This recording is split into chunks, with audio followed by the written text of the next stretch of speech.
What is the Gucci smelling like? It's me, your main man, Mr. Dime Stealer. And today we're going to be watching a Geography Now video. It's been quite the minute since I've reacted to a Geography Now. This time we're going to travel to Jamaica. Last time we traveled to Barbados. I think it was Barbados, but now we're going to travel to Jamaica. Ooh, this should be fun. Anyways, let's go.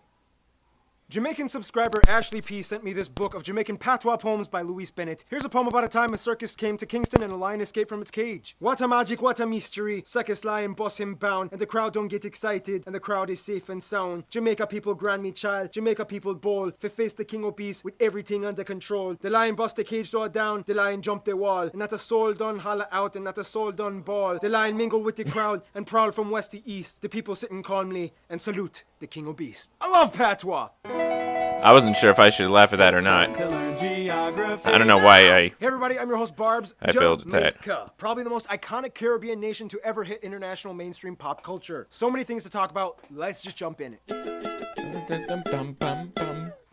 Back in the Caribbean. Don't you just love this region of the planet? First of all, Jamaica is the fourth largest island country in the Caribbean, located west of Haiti, south of Cuba, and east of the Cayman Islands, where all the billionaires hide those wonderfully offshore bank accounts to avoid taxes. Jamaica is divided into 14 parishes, and the capital, Kingston, in itself acting as a parish. The parishes are further kind of split into 3 historic counties that don't have any administrative relevance. They are Cornwall, Middlesex, and Surrey. Yeah, with names like that, you can almost smell the British residue. The largest cities after the capital, Kingston, would be Spanish Town and Portsmouth, both in the St. Catherine Parish. However, if we're talking about outside the general Kingston area, the next largest would be Montego Bay and Mandeville, with the 3 busiest and only international airports being Kingston, Norman, Manly International, Montego Bay's Sangster International, and Boscobel's Ian Fleming International. There was some controversy over naming that last airport because everybody was like, why don't we name it after a Jamaican person? But Prime Minister Golding was like, look, the dude kind of put Jamaica on the map, and if it wasn't for us, he wouldn't have had the inspiration to create James Bond, so suck it up, people. Now, despite being small, Jamaica still holds its ground on the disputed territory between them and Colombia, Nicaragua, and the US over the uninhabited submerged reef sandbank areas of Bajo Nuevo and the Serranía Bank. Remember, people, the second you discover even the smallest sandbank protruding from the sea, you gotta claim it. That way you get an exclusive economic zone. Woohoo! Speaking of which, the country has about 30 smaller islands and islets and keys and sandbanks lining their shores, the largest one being Great Goat Island in the south across Moore's Pen. Now, the one thing you need to know about Jamaica and its charm is that if you come, you will notice some of the strangest place names imaginable. Each town has a little bit of a story and context, so you'll encounter things like Broke Neck Gully, Rat Trap, Betty's Hope, Rest and Be Thankful, Old Woman Savannah, See Me No More, Time and Patience, Wait a Bit, and my personal favorite, Me No Sen, You No Come. Jamaicans just like to call it as they see it. Simple, no need to overcomplicate.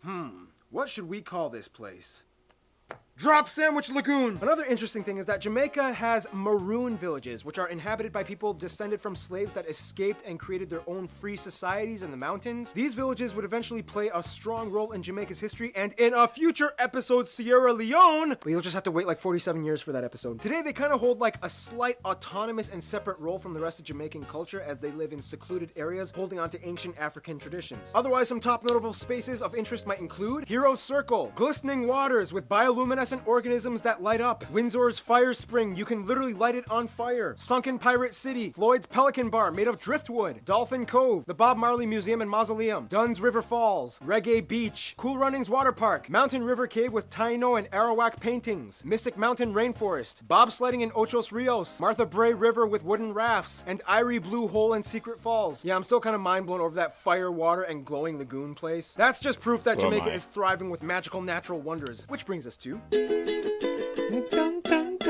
Jamaica may be small, but it is definitely loaded with natural treasures. First of all, Jamaica lies below the Cayman Trough on the Nicaragua Rise, an area in the Caribbean Sea that is elevated, giving Jamaica shallower waters and richer biodiversity. This also gives them the 7th largest natural harbor in the world, Kingston Harbor. The country is also about 146 miles long, 235 kilometers, and at its widest, only about 52 miles, 84 kilometers wide. Basically, Jamaica is made up of nice valleys and plains in the west and center, sometimes referred to as cockpit country, with the small Mocho and Dry Harbor Mountains in the center, Chapter. And finally, the tallest range, the Blue Mountains, with the tallest peak, Blue Mountain Peak, in the east, starting around Kingston. The longest river being the Black River on the west side, and Wallywash Pond being the largest body of water inland. Now, just like we studied in the Dominica episode, Jamaica is also home to natural mineral and hot springs, such as Blue Hole, Bubbling Springs, Milk River, Rockfort Mineral Spa, and the Blue Lagoon. Not this one, this one. Although much of the island has been stripped for agriculture, wildlife is also quite prevalent, especially in the undisturbed forests in the north and Blue Mountains. Animals like bats, hutia, boar, and the indigenous Jamaican boa and freshwater Jamaican slider turtle can be found. Speaking of agriculture, Jamaica was primarily used by the colonists for sugar plantations. However, today all sorts of crops are grown, but most notably the ackee fruit, which actually tastes salty, not sweet. Ackee is used in the national dish ackee and saltfish. Otherwise, other notable Jamaican dishes might include rice and peas, jerk chicken, chicken foot soup, manish water, steamed kalaloo, and gizada. And I know what half of you are thinking. Yes, let's talk ganja. Yes, we all know it. Cannabis is pretty internationally recognized as a part of Jamaican culture. It was actually introduced from India by indentured servants from India, which is where the word ganja comes from. It's weird because for the longest time, growing marijuana and even possessing it was illegal, even though you can literally just find plants in the middle of the forests. It wasn't until 2015 that the country voted to decriminalize and amend strict laws. Today, you are allowed to have up to 5 plants legally, more if you have a cultivator's license. Possession up to 2 ounces or 56 grams is legal, and Rastafarians are allowed to use it for religious purposes. And the Rastafarians are a whole other story. Jamaica's people are few, but incredibly world-renowned and unique in so many ways. Looks like a great time to discuss that in...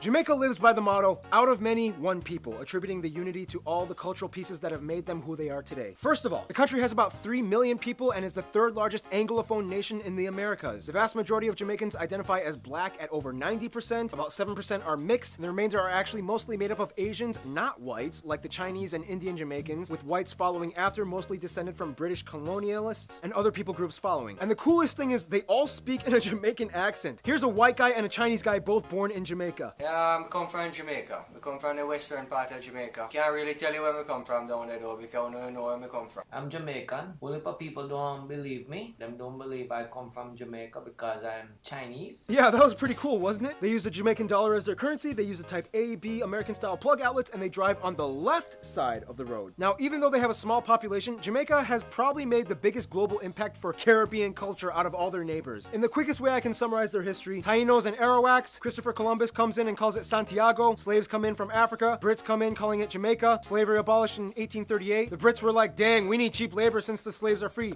Oh yeah, let's do the same thing we did with Guyana. Come on, Indians and Chinese! Finally, Jamaica gained independence in 1962, however, they still fall under the Commonwealth as a constitutional monarchy, where Queen Elizabeth still remains the technical head of state, but nobody really sees her as like the head of state. Now, due to Jamaica's relative isolation from the rest of the Antilles, Jamaica had to kind of develop their own unique style of customs and traditions. For one, Christianity has played a huge role in Jamaica. Jamaica also has more churches per square kilometer than anywhere else in the world. Contrary to popular belief, Rastafarianism, although started in Jamaica in the 1930s, only makes a small minority of somewhere around 5% of the population. If you don't know anything about Rastafarianism, basically it's an Afrocentric belief system that takes inspiration from the Christian Bible as certain rituals and doctrines like the one we discussed in the Ethiopia episode, in which they believe that Haile Selassie was the Messiah, yada yada yada. If you're interested in learning it, just Google it. I wish it was that easy. I wish I could just do that for every episode. Just Google it. Jamaica. Done. Second, we all know the biggest source of global influence for Jamaica would be, no doubt, the music. Starting in the 50s, Jamaica's ska and rocksteady precursors to the 60s reggae and dancehall melodies not only became super popular in themselves, but also paved the way for other branch genres like hip-hop and EDM. In order to really appreciate Jamaican music, though, it might be wise to brush up on the part I personally find most fascinating, patois. Now, although in a legal sense, the official language of Jamaica is Standard Jamaican English, or SJE, many will say that technically there are 2 languages, the other being Jamaican Patois, which is basically like an English Creole, much like what Haiti did with French. The thing is, Jamaican Patois is kind of like a loose, feel-it-as-you-go type of language. It doesn't have an official standardized format, but there are certainly universally used words, such as talawa, crosses, pickney, duppy, big up, and of course, everyone knows the classics, wagwan and irie. However, when they want to emphasize something, they like repeat a word twice, like pasa pasa, licky licky, picky picky, and they always use like filler words which don't have any meaning, but it kind of illustrates the story better. For example, okay, Jamaican geography Darren wrote this, and I'm gonna try to see if I could do it. So me go so bops and run a race, then me go and run hard, and me go rups flick flick and me win it easily. I don't know how I did. That was either incredibly offensive or kind of acceptable. Oh, and if you make a Jamaican friend, chances are you will get a nickname. And it's usually based off of anything they notice from you. Yo man, what your name?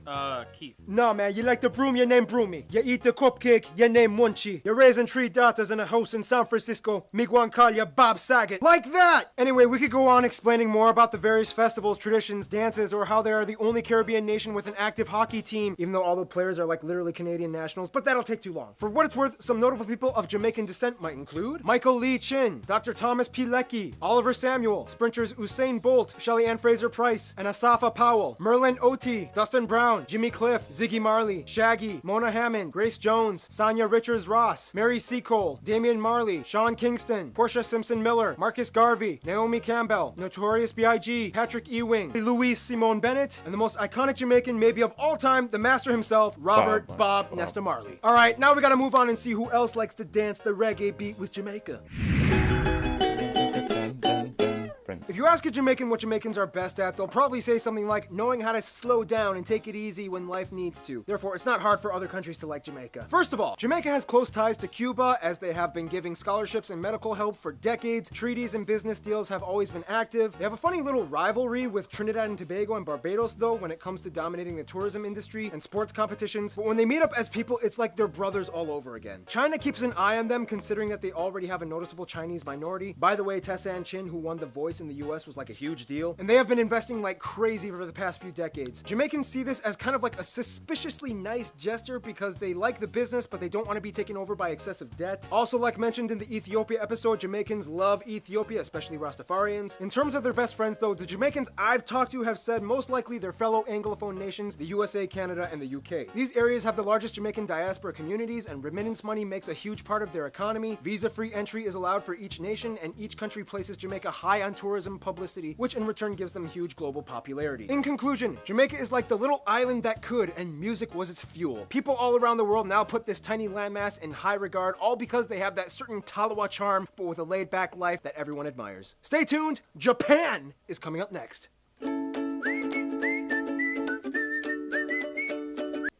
That's gonna do it, ladies and gentlemen. This was surprisingly fun and entertaining. I know this is educational. I pay attention, but sometimes I lose focus. And try to like focus on what's around me when I react to videos. Try to focus on what's around me. That way I won't get like too caught up into it and freak people out.